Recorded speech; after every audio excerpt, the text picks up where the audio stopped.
d'emblée appeler le premier expert, orateur qui... Sans tarder, nous appelons le docteur Hadji, qui est donc pédiatre, spécialiste en gastroentérologie et nutrition, qui nous vient de Lyon. Docteur Hadji, vous avez la parole et s'il vous plaît, respectez le temps de parole, s'il vous plaît. Nous avons entamé la séance avec 10 minutes de retard. Nous allons essayer de récupérer ce retard.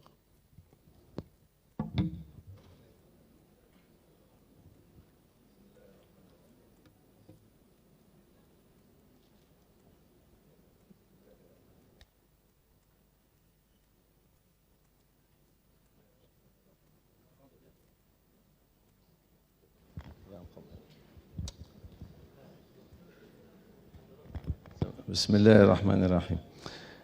C'est un grand honneur pour moi d'être invité ici. Monsieur le Président, mes chers collègues, c'est avec beaucoup d'émotion que je reviens ici sur la terre de mes ancêtres, puisque après 3 générations, l'amour et l'attrait de l'Algérie est toujours là. Et pour moi, c'est un très grand honneur d'être invité, en particulier par l'association des ulama, donc fondée par Cheikh Ben Badi, sallallahu alayhi wa sallam. Mon rôle, je vais parler de la prévention. C'est un peu le côté le plus difficile. Moi, j'aurais bien voulu avoir le topo sur la physiopathologie, etc. Mais bon. Alors, je me suis dit comment faire. Je vais revenir sur mon expérience personnelle. Ça fait 23 ans que j'exerce dans un hôpital, dans une zone qui est particulièrement touchée par l'obésité, parce qu'elle conjugue deux problèmes. Le premier, c'est celui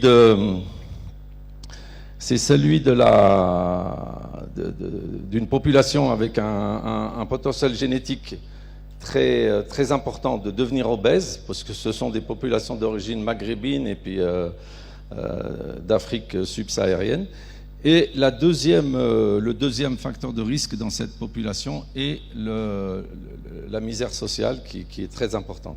Donc j'exerce en Île-de-France et pas à Lyon, c'est parce que voilà. Bon. Donc je vais vous faire partager ces 23 ans d'expérience. Donc sur ces 23 ans d'expérience, là je continue encore à exercer bien sûr sur 3 jours de consultation avec énormément d'obèses et j'ai l'impression, puisque j'ai consulté très très longtemps dans 2 CHU parisiens qui sont Saint-Vincent-de-Paul et Necker. Et là, depuis quelques années, on le sent, la pression, si vous voulez, de l'obésité. J'ai de plus en plus d'enfants obèses.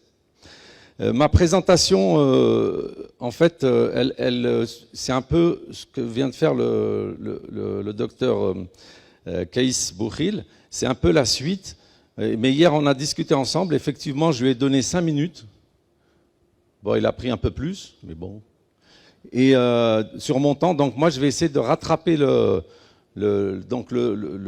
temps là qu'on a pris, et je vais essayer de concentrer ces 23 ans d'expérience en 15 minutes. Bismillah.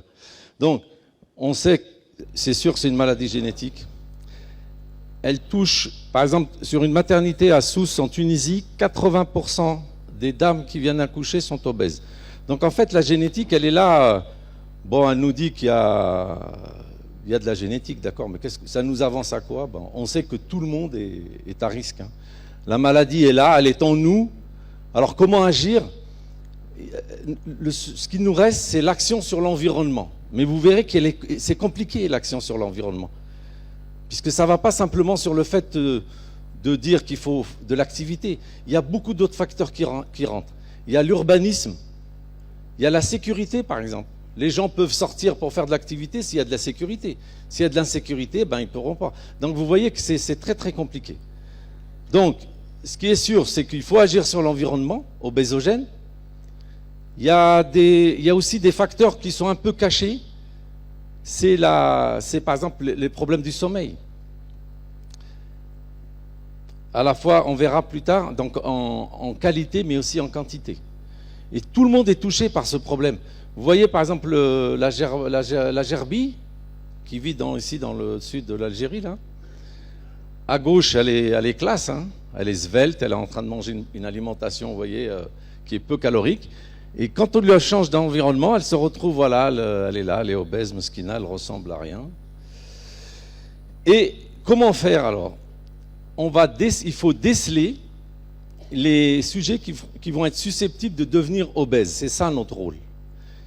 Et une fois qu'on les a décelés, on va agir sur les 3 leviers qui sont l'alimentation, la sédentarité et moi je pense le sommeil. On n'y pense pas assez. Il faut avoir des objectifs raisonnables, comme l'a bien dit le docteur Boukhil, adaptés aux patients. Moi par exemple, la diététicienne, elle vient qu'en 2e ou 3e position, vous voyez.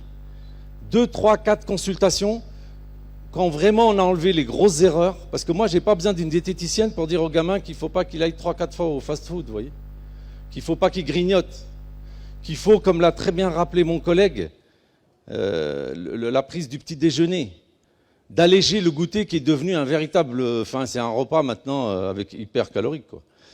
Donc, alors qui est à risque de devenir obèse, et c'est ça nous en tant que praticiens, qu'est-ce qu'on doit regarder? C'est les sujets qui ont un risque de devenir obèse. Si la mère, elle est en surpoids, d'accord, ça, on le voit tout de suite. Si la mère, après on peut regarder sur le carnet de santé, mais ils ne sont pas très bien renseignés, on va le voir tout plus tard, on verra le risque de... C'est les enfants qui sont donc macrosomes et ceux qui ont un retard de croissance intra-utérin. Les signes d'alerte, ils vous ont été bien rappelés par mon collègue, je ne m'attarde pas dessus. Là, je vous ai montré un ensemble de carnets de santé d'enfants que je vois, moi, à ma consultation en Ile-de-France. C'est des enfants de différentes origines. En haut, vous avez le carnet autochtone, qui est le carnet français, vide. Ça, c'est des photos que moi, j'ai faites dans ma consulte. Le 2e, carnet algérien, vide. Le 3e, le carnet marocain, d'enfants qui sont venus du Maroc et que moi, je suis en consultation, vide. Le 3e, le carnet tunisien, vide. En bas, un carnet congolais, vide. Mais alors, les pouvoirs publics mettent à notre disposition un instrument qui est très bien, mais qui n'est pas utilisé. Même au minimum, vous voyez, quand on demande 2 IMC par an, c'est quand même pas, vous voyez.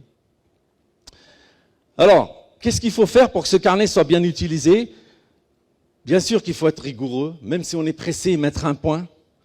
Il faut former les jeunes praticiens. Moi, dans mon service, on a 14 internes qui passent tous les 6 mois, donc on essaye de les former à l'importance de tenir le carnet de santé. Et maintenant, ce que j'ai fait, c'est que les parents les plus motivés, moi, j'ai commencé à les former. On ne peut pas passer les images, s'il vous plaît, de la présentation? Comment? Elle y est là? Ah, très bien, alors, on ne peut pas agir sur la génétique. La thérapie génétique, elle n'existe pas. Elle est là juste. La génétique, elle est là pour nous dire, pour nous alerter. Mais franchement, on est tous à risque, il faut le dire. Surtout nous, là, d'origine maghrébine, bon, on est tous à risque. On agit, comme l'a dit le docteur Boukhil, sur toute la famille, père, mère, gros, maigre, tout le monde est concerné. L'action sur l'environnement, bon, il est là. Je ne m'attarde pas dessus. Je pense que mon collègue a vraiment sorti les points pertinents qui sont l'absence de petit déjeuner. Moi, j'ai une présentation spéciale sur le petit déjeuner comme facteur de prévention de l'obésité et de la réussite scolaire. C'est un topo entier qui est fait uniquement là-dessus. Alors, moi, je donne des conseils pratiques. Les produits laitiers, et il l'a très bien rappelé pour l'enfant qui vous a donné tout à l'heure, il prend 3-4 produits laitiers dans la journée, alors qu'il devrait en prendre qu'un seul. Dans le produit laitier, en fait, on ne compte pas le bol de lait du matin. C'est dans la journée après, il faut que ça soit qu'une seule portion. Puis, je ne m'attarde pas plus parce que mon collègue l'a très bien dit. Le goûter doit être léger. Pas de grignotage. Voilà. Alors, moi, je donne cette fiche. C'est exactement celle-là que les parents prennent. Bon, il vous rappelle un peu ce qu'a dit mon collègue. Et puis, moi, sur l'importance de ne pas grignoter, l'importance du petit déjeuner et l'importance du goûter qui doit être léger. L'action sur l'environnement, je vous ai dit que c'est très compliqué. Il faut lutter contre les écrans. Et puis après, c'est du ressort des pouvoirs publics, si vous voulez. Pour que les enfants puissent être lâchés dehors, il faut qu'il y ait de la sécurité, vous voyez. Donc c'est très compliqué. Vous savez, c'est comme un peu la tuberculose, vous voyez, je fais un petit parallèle. La tuberculose, on a eu de bons résultats parce que les logements ont changé. Il y a eu les antibiotiques, mais il y a eu le logement. Là, l'obésité, si on veut qu'elle s'améliore, vous voyez, c'est très compliqué. Il faut que les parents soient en sécurité pour pouvoir lâcher leurs enfants sortir, aller faire de l'activité, etc. Le sommeil, c'est très important, soit qualitativement, soit quantitativement. Un enfant qui ronfle, qui fait des apnées, il a un mauvais sommeil, il va prendre du poids. La durée, bien sûr, est importante. Je vous rappelle cette courbe que vous allez trouver sur Internet. Et surtout, j'insiste, il faut dès le plus jeune âge instaurer un couvre-feu numérique qui doit être appliqué par les parents. D'accord ? Vous ne pouvez pas dire à votre enfant « coupe ton portable, va dormir » et toi, tu te diriges vers ton home cinéma qui te sert de chambre. Hein ? L'action psychologique, mon collègue a beaucoup insisté dessus, je ne m'attarde pas. La souffrance psychologique est importante. L'intérêt des centres de rééducation à partir de 12 ans, moi je l'utilise vraiment pas beaucoup, mais ça peut des fois quand on est vraiment en échec. La chirurgie, elle est offerte sur la région parisienne, il y a Trousseau, l'hôpital Trousseau qui en fait un peu, mais vraiment chez des adolescents, mais très sélectionnés. Je voudrais, puisqu'on est pendant on est dans le cadre de l'association des ulama, donc je me permets de rappeler le hadith rapporté par Tirmidhi, Ma mala abdun wi'a'an sharran min batan. Et la suite, vous la connaissez. La suite du hadith, il dit que l'homme, on pourrait se suffire d'un peu de nourriture. Et là, je ne vais pas m'attarder dessus parce qu'on a été programmé pour jeûner et on a un corps qui fait qu'en fait, on absorbe, quand on est en bonne santé, là, pratiquement, on a un système d'absorption des calories qui est phénoménal, puisque l'intestin, il a une surface, vous le savez, d'un terrain de tennis. Mais regardez la sleeve. Moi, subhanallah, je fais un topo pendant le ramadan pour expliquer l'importance du jeûne. La sleeve, elle consiste à retirer 2/3 de l'estomac. C'est quoi? C'est thuluth al-ma wa thuluth al-hawa, qui est rapporté dans le hadith de Tirmidhi. Le prophète, sallallahu alayhi wa sallam, je me permets d'insister là-dessus, puisqu'on c'est quand même, on est dans le cadre d'une réunion des ulama, dans le cadre de l'association des ulama, 15 siècles avant, Rasul sallallahu alayhi wa sallam, il avait déjà donné la technique de la sleeve pratiquement. On retire 2/3, en fait on retire le tiers d'eau, parce qu'on n'est pas capable de prendre 1 litre d'eau pendant le repas, parce qu'on n'y arrive pas, on pourrait le faire. Et le tiers d'air, parce qu'on n'arrête pas d'arrêter de manger. On laisse que le tiers de nourriture. Je passe, donc, après avoir cité ce hadith miraculeux, le but, c'est de stabiliser le poids et non pas de faire maigrir, on l'a dit. Les bilans, on le fait s'il y a des antécédents de diabète, de dyslipidémie et d'autres pathologies qui sont rapportées ici, comme les ovaires polykystiques, les antécédents de retard de croissance, l'hypertension. Le bilan est... En fait, moi, j'en fais peu.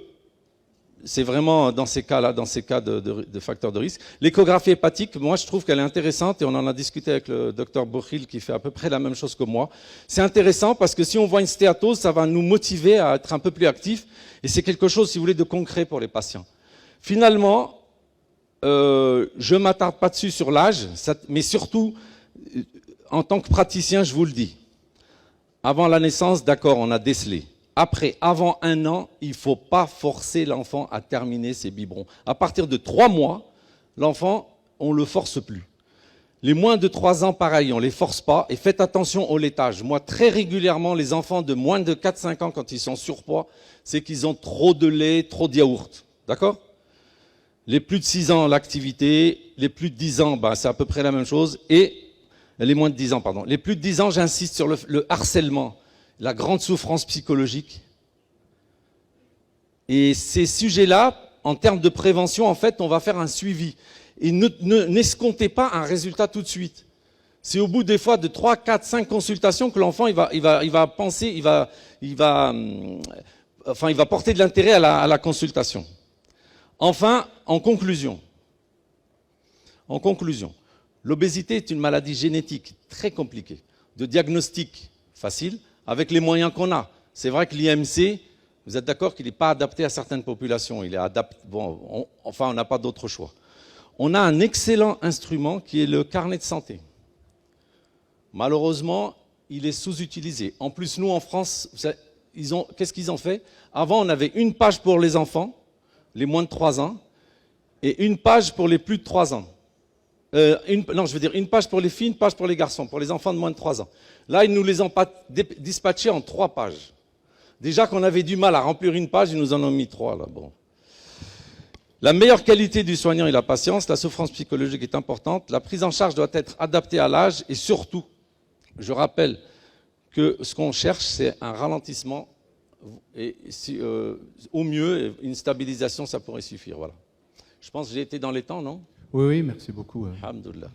Vous nous avez fait gagner 5 minutes.